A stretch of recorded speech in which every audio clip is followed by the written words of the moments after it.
ఈరోజు BJP party ఈ SIR అనే ఏదైతే ఒక ముసుగేసుకొని ఎలక్షన్ కమిషన్నే ముందు పెట్టుకొని ఎక్కడైతే కాంగ్రెస్ పార్టీకి లేదా లోకల్ పార్టీలకు బలంగా ఉన్న సీట్లు ఏదైతే ఉన్నాయో దాన్ని ప్రత్యేకంగా దృష్టి పెట్టి వారికి ఎంత మెజారిటీ వస్తుందో, ఏ వార్డు ఏ బూత్లలో ఎక్కువ ఓట్లు వస్తున్నాయో ఆ ప్రత్యేకమైన బూత్లకి వెళ్ళి ఐడెంటిఫై చేసి ఓట్లనే తొలగించే ప్రయత్నం ఏదైతే ఈ బీజేపీ పార్టీ చేస్తుందో ఇంతకంటే పిరికితనం ఏముంటుందని చెప్పి మీరందరూ ఆలోచించాలా.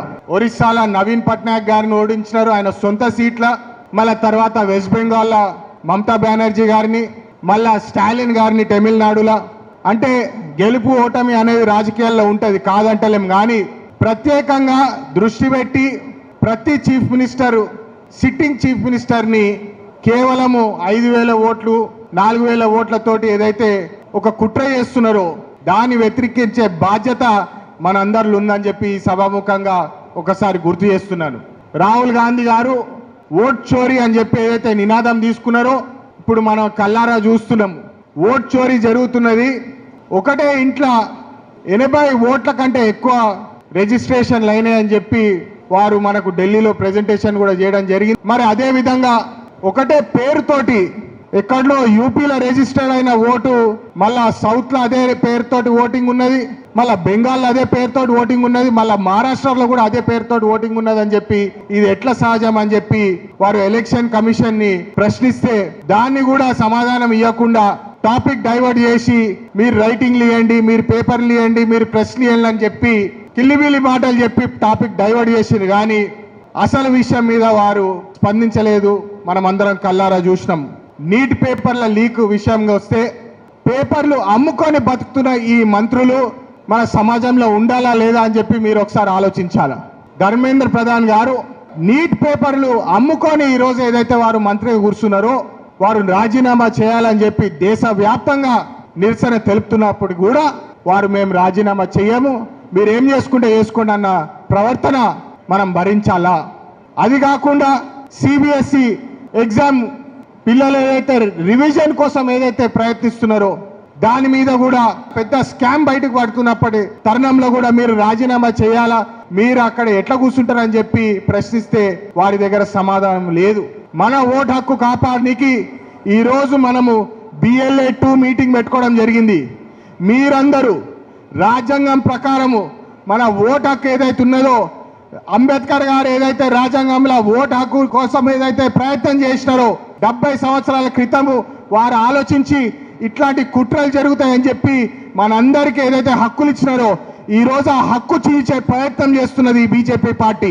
మీరందరూ BLA 2 లెక్క ప్రతి ఒక్కరు ఒక అంబేద్కర్ గారిని స్ఫూర్తిగా తీసుకొని ఒక అంబేద్కర్ లెక్క మన ఓటు హక్కుని నిలబెట్టాలని చెప్పి ఈ రోజు నేను మీ అందరిని కోరుతున్నాను.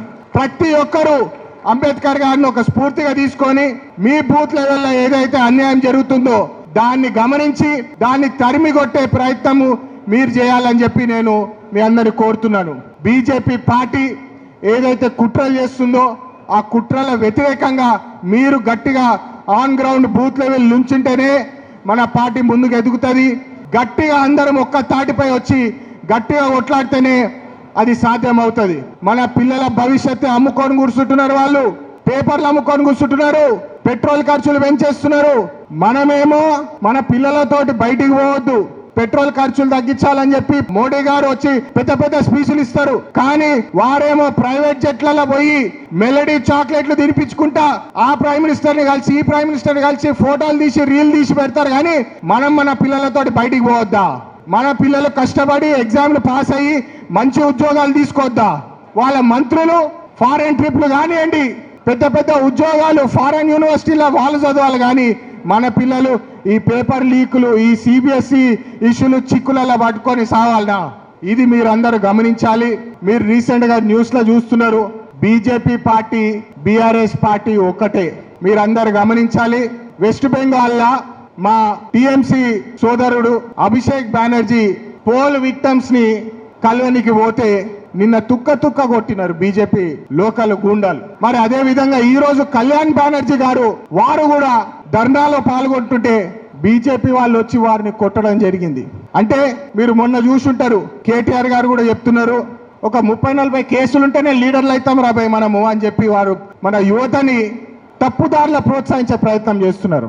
అంటే మన పిల్లలు మన యువత కేసులలో చిక్కుకొని జైళ్లలో కూర్చొని వాళ్ళకు ఉద్యోగం రాకూడదు, వారు బానిసలుగా కేటీఆర్ చుట్టూ తిరగాలని చెప్పి ఏదైతే ప్రయత్నం చేస్తున్నారో వారు మన పిల్లల భవిష్యత్తు పాడు చేసే కంకణం ఏదైతే కట్టుకున్నారో వారిని గట్టిగా జవాబు చెప్పే బాధ్యత మనందరిలో ఉన్నది.